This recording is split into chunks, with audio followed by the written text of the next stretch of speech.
Welcome back to DPSC English classes. Students, पिछले video मैंने आप लोग को बताया था ट्रांसफॉर्मेशन के रिमूव टू के बारे में, जिसमें से कुछ एग्जांपल भी मैंने दिए थे। लास्ट जो रूल था उसमें यह बताया गया था कि यदि दिया हुआ वाक्य में सब्जेक्ट का बोध न हो रहा हो, जो कि मैं आपको दिखा देता हूँ। यदि दिए हुए वाक्य में सब्जेक्ट का बोध न हो तो हम उसे वन या नन के साथ बनाते हैं। वन के साथ नॉट का प्रयोग करते हैं, परंतु नन के साथ नॉट का प्रयोग नहीं होता है। अब इसमें आपको देखिए उसी से संबंधित एग्जाम्पल दिए गए हैं। इस एग्जाम्पल को आप ध्यान से देखिएगा। जैसे कि लिखा हुआ है कि the box is too heavy to lift it up. अब यहाँ पर देखिए जो सब्जेक्ट है द बॉक्स है, इज़ आपका लिंकिंग वर्ब है, टू यहाँ एडवर्ब है, हैवी एडजेक्टिव है, to lift gerundial infinitive, it object, और अप आपका यहाँ पर ये फ्रेजल वर्ब बना रहा है प्रीपोजिशन लग करके। तो इसको चेंजेस कैसे किया गया देखिए, यहाँ पे सब्जेक्ट का प्रॉपर बोथ नहीं हो रहा है। देखिए चेंजेस कैसे करते हैं। The box is so heavy. अब देखिए टू के स्थान पर हमने सो लगा दिया, हैवी आपका उसी प्रकार हो गया, कंजंक्शन दैट लग गया। अब यहाँ पे जब दैट लगाते हैं तो द बॉक्स को सब्जेक्ट नहीं रखेंगे, वन लगाएंगे यहाँ पर, क्योंकि वन का मतलब होता है कोई एक व्यक्ति, और यहाँ पर वन आपका इंडिफरेंट प्रोनाउन है। The box is so heavy that one can not lift it up. अब यहाँ पर वन के साथ हमने कैन नॉट का प्रयोग किया, क्योंकि रूल के अकॉर्डिंग वन के साथ नॉट का प्रयोग करेंगे, लेकिन नन के साथ नहीं करेंगे। कैन नॉट क्यों आया? क्योंकि वाक्य हमारा प्रेजेंट टेंस में है। अब हम अगला एग्जाम्पल इसी का देखते हैं, क्योंकि हम इसको नन के माध्यम से बना सकते हैं। कैसे? The box is so heavy, too का सो हो गया, कंजंक्शन दैट लग गया, और यहाँ पे नन लगा दिया। जब नन लगाएंगे तो कैन के साथ हम नॉट का प्रयोग नहीं करेंगे, क्योंकि नन में ऑलरेडी नॉट लगा होता है। बचा आपका लिफ्ट इट अप, तो लिफ्ट इट हमने उसी प्रकार लिख दिया। तो अगर ऐसा क्वेश्चन एग्जाम में आता है तो उसको हम एक तो वन के माध्यम से बना सकते हैं, दूसरा नन के माध्यम से बना सकते हैं, तीसरा यदि वर्ब ट्रांजिटिव हो। ट्रांजिटिव वर्ब का मतलब होता है सकर्मक क्रिया, ऐसी क्रिया जो अपने साथ ऑब्जेक्ट लाई हो। तो लिफ्ट यहाँ पर आपका वर्ब ट्रांजिटिव है, क्योंकि यह इट नामक ऑब्जेक्ट को यहाँ पर लाई हुई है। तो अगर इट ऑब्जेक्ट है तो उसको हम पैसिव से बना सकते हैं। कैसे? द बॉक्स इज़ सो लगा दिया हमने, हैवी एडजेक्टिव लिख दिया, कंजंक्शन दैट लगा दिया। अब इट जो हमारा इधर ऑब्जेक्ट है, इसको यहाँ पर सब्जेक्टिव केस में लाएंगे, क्योंकि इट का ऑब्जेक्ट और सब्जेक्ट एक ही होता है। कैन नॉट लगा दिए, कैन नॉट लग गया। और पैसिव बनाने के लिए हम क्या करते हैं? बी लगाते हैं। बी के बाद वर्ब की थर्ड फॉर्म आती है। बचा था हमारा अप, तो अप को हमने एज इट इज लिख दिया। तो बना कैसे? The box is so heavy that it can not be lifted up. तो इससे स्पष्ट है कि अगर इस ढंग का वाक्य परीक्षा में आता है तो हम उसको तीन तरीके से उसका रिमूव टू कर सकते हैं। हालांकि करना आपको एक ही तरीके से है, चाहे वन के माध्यम से एग्जाम में बनाइए, चाहे नन के माध्यम से बनाइए, और चाहे पैसिव वाइज से बनाइए। लेकिन आप जानते रहिए कि हम ऐसे वाक्यों को थ्री वेज से बना सकते हैं। अब हम अगले एग्जाम्पल की तरफ बढ़ते हैं, क्योंकि कहीं कहीं ट्रांजिटिव वर्ब नहीं भी दिया रहता है, तो उसको हम कैसे बनाते हैं देखिए। The log was too enormous to lead it ahead. Enormous का मतलब बड़ा होता है, लॉग का मतलब होता है लकड़ी का बहुत बड़ा मोटा लट्ठा यदि हो तो उसको हम लॉग बोलते हैं। अब चेंजेस देखिए इसका कैसे होगा कि वह लट्ठा इतना बड़ा था, इसे आगे ले जा पाने के लिए इसका हिंदी अर्थ निकल रहा है। क्योंकि लीड भी यहाँ पर वर्ब ट्रांजिटिव है, तो ट्रांजिटिव होने की वजह से इसके साथ भी ऑब्जेक्ट दिया हुआ है। तो हम इसको भी उसी प्रकार बनाएंगे जैसे कि पिछला बनाए हैं। कैसे? द लॉग वास लगा दिए, टू का हमने सो कर दिया, इनॉर्मस एडजेक्टिव है तो एज इट इज़ हो गया, कंजंक्शन दैट लगा दिए। सुनिश्चित सब्जेक्ट न होने पर सब्जेक्ट हमने क्या लग दिया? वन। यहाँ पर वन क्या है? इनडिफिनिट प्रोनाउन है। वन आपका इनडिफिनिट प्रोनाउन है। और कुड नॉट लग गया। कुड नॉट क्यों लगा? क्योंकि वाक्य हमारा पास्ट टेंस का था, पास्ट टेंस होने की वजह से कुड नॉट लगा।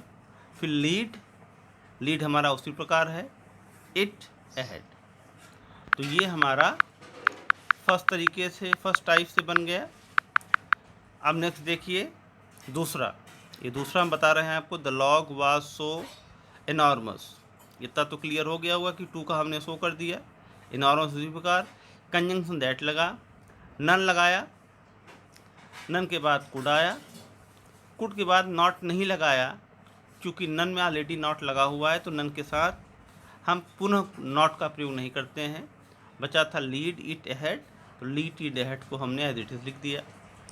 तो ये दूसरे तरीके से हमारा हुआ, नन के माध्यम से। अब देखिए हम थर्ड पैसिव से भी बना सकते हैं। कैसे? क्योंकि लीड यहाँ पे वर्ब ट्रांजिटिव है और इस ट्रांजिटिव वर्ब के साथ इट आपका ऑब्जेक्ट आया हुआ है, तो इसको हम पैसिव से बना सकते हैं। कैसे? The log was so enormous that, it को इधर लाएंगे तो इट ऑब्जेक्टिव केस है, तो नॉमिनेटिव केस में भी यह उसी प्रकार होगा। कुड नॉट लग गया क्योंकि वाक्य पास्ट टेंस का है। बी लगाते हैं पैसिव बनाने के लिए। लीड का थर्ड फॉर्म आपका लेड होता है। बचा था आपका अहेड। तो the log was so enormous that it could not be led ahead. अब यह भी उसी प्रकार का था जैसा कि हमने इसके पहले का एग्जाम्पल बताया था। फर्क इतना था कि ये पास्ट टेंस का था, वो इसके पहले वाला प्रेजेंट टेंस का था, लेकिन बना दोनों एक जैसे ही था क्योंकि दोनों में ट्रांजिटिव वर्ब का प्रयोग किया गया था। अब देखिए हम आपको नेक्स्ट बताते हैं तीसरा वाला। तीसरा वाला कैसे बनेगा? The sun was too hot to go outside, कि सूर्य धूप इतनी तेज थी बाहर जा पाने के लिए। तो यहाँ पर देखिए हम आपको दिखाते हैं ये कैसे बनेगा। The sun was too hot that one could not go outside. यहाँ पे देखिए बाय मिस्टेक टू हो गया है, जबकि टू नहीं होना चाहिए। यहाँ पर आपका होगा सो, और इस वाले में भी आपका सो लिखा जाएगा। तो यहाँ से आप टू हटा करके सो कर लीजिएगा, वो बाय मिस्टेक टू ही लिखा दिया गया। तो करेक्ट होगा कि the sun was so hot that one could not go outside. First type से बना। यहाँ पर आप इसको सो मानिएगा, यहाँ पे टू नहीं लिखा हुआ है, ये सो है। तो the sun was so hot that one could not go outside. अब वन के साथ देखिए कुड नॉट आया क्योंकि वाक्य पास्ट टेंस का था। दूसरा है द सन वाज, यहाँ पर भी देखिए सो होगा, वो बाय मिस्टेक टू लग गया है, यहाँ पर भी सो होगा। The sun was so hot that none could go outside. तो ये आपका दूसरे तरीके से बना, ये नन के माध्यम से बना, ये वन के माध्यम से बना। बट ये पैसिव से नहीं बनेगा। पैसिव से इसलिए नहीं बनेगा क्योंकि यहाँ पर वर्ब इंट्रांसिटिव है। वर्ब इंट्रांसिटिव होने की वजह से इसको हम पैसिव वाइज में नहीं बना सकते हैं। ये केवल वन के माध्यम से बनेगा और केवल नन के माध्यम से बनेगा। दो ही तरीके से बन सकता है। तो अब हम अगला एग्जाम्पल की तरफ बढ़ते हैं। यहाँ पर आप लोग सो लिख लीजिएगा, काट करके दोनों जगह सो होगा, सो हॉट सो हॉट। अब हम अगले एग्जाम्पल की तरफ बढ़ते हैं। अगला एग्जाम्पल देखिए, the question is too easy not to attempt it. तो इसको कैसे सॉल्व किया गया है? The question is so easy that one can attempt it. अब दिए हुए वाक्य में देखिए टू के बाद, टू के पहले नॉट का प्रयोग दिया गया है। तो अगर नॉट का भी प्रयोग किया गया हो तो चेंज करते समय न हम वन के साथ हम नॉट का प्रयोग नहीं करेंगे। कैसे? The question is so easy. अब देखिए टू का यहाँ पे सो हो गया, ईजी उसी प्रकार हो गया। कंजंक्शन हमने दैट लगा दिया, वन आपका हुआ, फिर कैन हुआ, अटेम्प्टेड। वन का प्रयोग किया, लेकिन कैन के साथ हमने नॉट का प्रयोग इसलिए नहीं किया क्योंकि नॉट यहाँ ऑलरेडी दिया हुआ है। दूसरा है the question is so easy that it can B attempted. अब देखो, इसको हम पैसिव वॉइस के माध्यम से बना सकते हैं। कैसे? यहाँ पर टू का सो हो गया, इजी एडजेक्टिव हो गया, दैट कंजंक्शन हो गया, ये इट हमारा क्या है? ऑब्जेक्ट है। क्योंकि अटेम्प्ट वर्ब ट्रांसिटिव है तो इट को इधर लाएंगे तो ये नॉमिनेटिव केस में हो जाएगा। कैन का प्रयोग किया, नॉट नहीं लगाना है, क्यों? क्योंकि नॉट यहाँ पे ऑलरेडी लगा हुआ है। क्वेश्चन में टू के पहले नॉट है तो नॉट नहीं लगाएंगे। पैसिव बनाने के लिए हमने बी लगा दिया और वर्ब की थर्ड फॉर्म कर दिया अटेम्प्टेड। आंसर हो गया कि the question is so easy that it can not B attempted. अर्थात प्रश्न इतना आसान है कि इसे हल किया जा सकता है। अब अगला एग्जाम्पल देखिए। The dark was too light not to be penetrated. Penetrated का मतलब होता है छेद करना या आर पार देखना। पेनेट्रेटेड कि अंधेरा इतना हल्का था कि इसके आर पार देखा जा सकता था। तो अब चेंजेस देखिए इसका। यहाँ पर the dark was so light, too का देखिए यहाँ सो हो गया, लाइट लगा दिए, लाइट आपका एडजेक्टिव है, कंजंक्शन दैट हो गया। इट कुड बी पेनेट्रेटेड, यहाँ देखिए नॉट लगा था तो नॉट में कुड के साथ हमने फिर से नॉट का प्रयोग नहीं किया। कुड क्यों आया? क्योंकि वाक्य हमारा सेंटेंस पास्ट टेंस का है। तो the dark was so light that it, यहाँ पर देखिए टू बी पेनेट्रेटेड, ये वाक्य पैसिव वॉइस का है तो इट यहाँ पर हमारा ऑलरेडी हिडन है। तो इस वजह से इट ऑब्जेक्ट जो है यहाँ पे जो हिडन है, इसको हम राइट टू लेफ्ट जब लाएंगे तो ये नॉमिनेटिव केस में भी इट हो जाएगा। तो इस तरीके से यहाँ पे क्या हो गया? इट कुड बी पेनेट्रेटेड, ये पैसिव बन गया। दूसरा the dark was so light, too का हमने सो कर दिया, light that one could penetrate it. One यहाँ पर हमने सब्जेक्ट रखा अपने से, इंडिफरेंट प्रोनाउन, कुड लगाया क्योंकि सेंटेंस पास्ट का है, नॉट का प्रयोग नहीं किया क्योंकि यहाँ पे नॉट लगा हुआ है। पेनेट्रेट इट, इट यहाँ पर आपका ऑब्जेक्ट है जो यहाँ पर छिपा हुआ था क्योंकि ये सेंटेंस ही हमारा पैसिव वॉइस का है। कुछ इस टाइप के भी सेंटेंस एग्जाम में आते हैं। अगर कोई भी कन्फ्यूजन आपको हो तो इस वीडियो में आप कमेंट के माध्यम से हमसे पूछ सकते हैं। अब देखिए हम अगला क्वेश्चन लेते हैं। The tree was too smooth not to climb upon it, कि अर्थात कि वह वृक्ष इतना सीधा था, इतना चिकना था कि इस पर चढ़ पाने के लिए। तो the tree was so smooth, too का सो हो गया, स्मूथ हो गया, दैट हो गया। वन हमने सब्जेक्ट अपने से रखा, indifferent pronoun, could climb upon it. अब कुड हमने लगाया क्योंकि पास्ट टेंस का है। नॉट का प्रयोग इसलिए नहीं हुआ क्योंकि नॉट लगा हुआ है, कुड के बाद नॉट नहीं लगा क्योंकि नॉट यहाँ लगा है। बचा क्लाइंब अपॉन इट, तो क्लाइंब अपॉन इट हमने एज इट इज लिख दिया। तो ये हमारा वीडियो, ये कुछ इस टाइप के भी एग्जाम्पल आते हैं।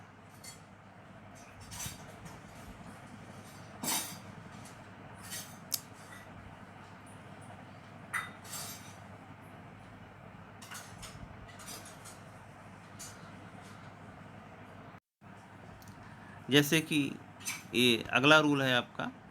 अगला रूल है, यदि दिए हुए एडजेक्टिव के पश्चात फॉर के साथ किसी प्रोनाउन का ऑब्जेक्टिव केस हो तब वाक्य का रूपांतरण करते समय for plus object plus conjunction that के पश्चात नॉमिनेटिव केस में परिवर्तित हो जाता है। इस रूल को आप पायस करके लिख लीजिएगा। अब क्या रूल का मतलब होता है, देखिए एग्जाम्पल के माध्यम से हम आपको समझाते हैं। पहला एग्जाम्पल है कि the paper is too hard for us to attempt it. अब यहाँ पे देखिए पेपर इतना कठिन था हम लोगों के लिए इसे हल कर पाने के लिए। अब आप यहाँ देख रहे हैं कि ये टू आपका एडवर्ब हो गया, हार्ड आपका एडजेक्टिव है, और फॉर अस यहाँ पर एक नया आपको मिला कि फॉर के साथ किसी प्रोनाउन का ऑब्जेक्टिव केस दिया जा रहा है। ऑब्जेक्टिव केस यहाँ पर अस है, किसका? वी नामक प्रोनाउन का। बाकी हमारा टू अटेम्प्ट इट ऐसे ही लिखा हुआ है। तो हम करते क्या है कि अगर फॉर के साथ कोई भी ऑब्जेक्ट आ रहा हो, अगर फॉर के साथ कोई ऑब्जेक्ट आ रहा हो तो चेंज करते समय वह किस में बदल जाता है? सब्जेक्ट में बदल जाता है। जैसे कि हमने इसका चेंजेस किया है कि the paper is so hard that we can not attempt it. The paper हमने उसी प्रकार किया, टू का यहाँ सो हो गया, हार्ड उसी प्रकार किया, कंजंक्शन क्या लगा दिया हमने? दैट। अब देखिए ये फॉर अस जो दिया हुआ है, ये फॉर अस को हमने सब्जेक्ट बना लिया वी में, क्योंकि अस का सब्जेक्टिव केस क्या होता है? वी। तो यहाँ पे वी आ गया। तो the paper is so hard that के बाद में वी कहाँ रहा है? ये फॉर अस। ये फॉर अस जो दिख रहा है यही हमारा वी में चेंज हो गया। वही रूल कह रहा है कि अगर फॉर के साथ कोई ऑब्जेक्ट आ रहा हो तो बदलते समय वह सब्जेक्टिव केस में रहता है। तो अस हमारा किस में चेंज हो गया? वी में। सेंटेंस प्रेजेंट टेंस का है तो कैन नॉट लग गया। बचा था अटेम्प्टेड, तो अटेम्प्टेड हमने अप्लाई कर दिया। उसी प्रकार द पेपर इज दूसरा कैसे बनाएंगे हम? दूसरा देखिएगा, the paper is so hard, too का सो हो गया, हार्ड हो गया, कंजंक्शन यहाँ पर दैट लगा दिए। अब यहाँ पर देखिए इट, ये इट ऑब्जेक्ट है, इसको इधर ले आए तो सब्जेक्टिव केस हो गया। कैन नॉट लगा दिए चूँकि प्रेजेंट टेंस का है। पैसिव बनाने के लिए हमने क्या कर दिया? बी लगा दिया। और अटेम्प्ट का थर्ड फॉर्म अटेम्प्टेड कर दिया, बाई लगा दिया। बाई के बाद जो ये वी दिख रहा है आपको, ये उधर जाएगा तो ऑब्जेक्टिव केस में बाई एस हो जाएगा। तो यानी कि ये इसको हमने पैसिव वॉइस में टोटल चेंज किया है कि the paper is so hard that it can not B attempted us by S. दूसरा अगला थर्ड है, the paper is so hard for us that it can not B attempted. The paper is so hard उसी प्रकार हमने किया। For us को हमने as it is वहीं छोड़ दिया, फिर छोड़ने के बाद में कंजंक्शन दैट लगाया। फिर ये इट जो दिख रहा है आपको, ये इट को हम यहाँ पर सब्जेक्टिव केस में ले आए, कैन नॉट लगाए, पैसिव के लिए बी लगाए, और यहाँ पर बी के बाद थर्ड, यहाँ पर देखिए थर्ड नहीं लिखा है, यहाँ पर ईडी और जुड़ेगा आपका तो हो जाएगा अटेम्प्टेड। तो यहाँ पर आप लोग कॉपी पे लिखते समय कैन नॉट बी के बाद में अटेम्प्टेड लिखिएगा, न कि अटेम्प्टेड लिखिएगा, क्योंकि वो बाय मिस्टेक इसमें उन्होंने ईडी नहीं लिखा हुआ है।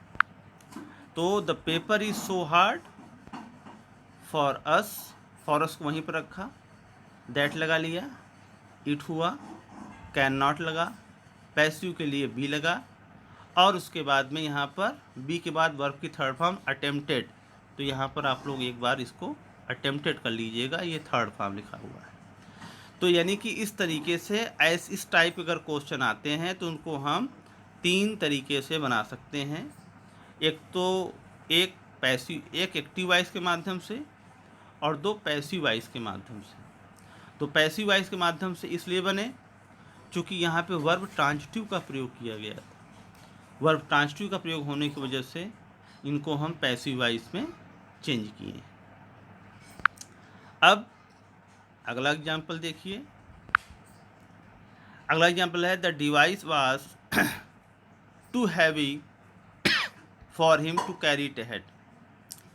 तो इसको भी उसी प्रकार चेंजेस किया गया कि the device was so heavy that he could not carry it ahead, अर्थात कि टू का सो हो गया, हैवी एडजेक्टिव है, दैट लग गया, ही कुड नॉट, ही कहाँ से आया? फॉर हिम आपका ही में चेंज हो गया। उसके बाद में कुड नॉट कहाँ से लगा? क्योंकि वाज आपका पास्ट टेंस में है, बचा था कैरी इट अहेड, तो कैरी इट अहेड उसी प्रकार हो गया। कोई भी कन्फ्यूजन अगर आपको होगा तो आप हमको कमेंट के माध्यम से ज़रूर हमसे पूछिएगा। अगला है, the device was so heavy. Next देखिए, सो हैवी दैट इट यहाँ पर हमारा वाक्य ट्रांजिटिव है, तो इट यहाँ पर ऑब्जेक्टिव केस है, तो ऑब्जेक्ट हमारा इधर आया तो सब्जेक्ट हो गया। कुड नॉट लगा, पैसिव के लिए बी लगा। कैरी का थर्ड फॉर्म कैरिड हो गया। बाई, ये हमारा जो ही है ये इधर आया तो हिम हो गया, तो ये पैसिव से बन गया कि the device was so heavy that it could not be carried by him. तीसरा, the device was so heavy for him, हमने उसको एज इट इज रखा, कंजंक्शन दैट लगा दिया। उसके बाद में इट यहाँ ऑब्जेक्ट है तो इधर सब्जेक्ट ला दिए, कुड नॉट लगा दिए, बी लगा दिए, बी के बाद में कैरिड यहाँ पे वर्ब की थर्ड फॉर्म हो गई। तो इसको भी हमने पहले की जैसे किया, ऐसे वाक्य को हमने एक एक्टिव वॉइस के माध्यम से बनाया, तो लास्ट के दोनों पैसिव वॉइस से बना। क्यों बना? क्योंकि वाक्य में वर्ब ट्रांजिटिव है, ऑब्जेक्ट दिया हुआ है, इस वजह से इसको हम दो तरीके से चेंज किए हैं। अब अगला देखिए, the question are too difficult for them to solve them. इसको भी देख के उसी प्रकार किया गया है। The question are so difficult, too का सो डिफिकल्ट हो गया, दैट देम यहाँ पर फॉर के साथ ऑब्जेक्ट है तो दे में चेंज हो गया। कैन नॉट लगा, सॉल्व देम हो गया एक्टिव वॉइस में। The question are so difficult, conjunction that लगा, they can not be solve by them. तो यहाँ पर ये देम जो है आपका ऑब्जेक्ट है, ये देम आपका इधर आया तो दे हो गया, बी लगा, सॉल्व थर्ड फॉर्म लगा, बाई लगा, देम यहाँ ऑब्जेक्ट है तो इधर आएगा, सॉरी दे यहाँ पे सब्जेक्ट है तो इधर आया आपका देम हो जाएगा। ये दे आपका सब्जेक्ट है और जब इधर आएगा तो दे का देम हो जाएगा। तीसरा देखिए उसी प्रकार है, तो question are so difficult for them उसी प्रकार है, कंजंक्शन दैट लगा, they can not be solve, अर्थात ये देम आपका इधर आ गया, कैन नॉट लगा, बी लगा, वर्ब की थर्ड फॉर्म, इस तरीके से आपका यह भी हो गया। फिर the room is too clean for her not to sit in it, कैसे बना? द रूम इज़ टू का सो हो गया, क्लीन आपका एडजेक्टिव है, दैट फॉर हर का सी हो गया, सी कैन सिट इन इट। अब यहाँ पे देखिएगा टू के पहले नॉट दिया हुआ है तो कैन के साथ नॉट नहीं लगाएंगे। The room is so clean that she can sit in it. अब यहाँ पर देखिए सिट अकर्मक क्रिया है, यहाँ पे इन इट फ्रेज है, तो इसका हम पैसिव से नहीं बना सकते, केवल ये एक तरीके से बनेगा कि the room is so clean that she can sit in it. Can के साथ नॉट नहीं लगा क्योंकि नॉट दिया हुआ है, इसका पैसिव नहीं बनेगा क्योंकि सिट यहाँ पे इनट्रांजिटिव वर्ब है, इसके साथ कोई ऑब्जेक्ट नहीं है, जो इन इट दिखा हुआ है फ्रेज है आपका, तो इसका केवल एक तरीके से बनेगा। अगला है the garden was too dirty for them to walk through it. Changes देखिए, द गार्डन वाज टू का so dirty, that for them आपका दे हो गया, कुड नॉट हो गया, वॉक थ्रू इट। अब नॉट नहीं लगाया तो कुड के साथ नॉट का प्रयोग किया गया, लेकिन इसको पैसिव में नहीं बना सकते हैं। क्यों? क्योंकि यहाँ पर वॉक आपका कर्मक क्रिया है, अकर्मक क्रिया होने की वजह से यहाँ पे फ्रेज है लेकिन ऑब्जेक्ट नहीं दिया हुआ है, इसलिए इसका हम पैसिव से नहीं बना सकते। अगला है आपका कि the food is too stale for him not to have it. अब यहाँ पे देखिए कि the food is so stale माने बासी, टू का सो हो गया, दैट फॉर हिम को ही में चेंज हो गया, ही कैन हैव इट। अब यहाँ पे नॉट होने की वजह से, यहाँ पर नॉट होने की वजह से हमने क्या किया, कैन के साथ नॉट का प्रयोग नहीं किया, कैन के साथ नॉट का प्रयोग नहीं किया गया, हैव यहाँ पे उसी प्रकार रहा और इट लगा दिया। दूसरा, the food is so stale that it can be had by him. It आपका सब्जेक्टिव केस में इधर आ गया, कैन के बाद बी लग गया, हैव का थर्ड फॉर्म हैड हो गया, बाई ही आपका यहाँ सब्जेक्ट है तो इधर आएगा तो हिम हो जाएगा। तो कहने का मतलब ये कि the food is so stale that it can be had. अब कैन के बाद नॉट नहीं लगा चूँकि यहाँ पे नॉट लगा हुआ है। फिर है the food is so stale for him that it can be had.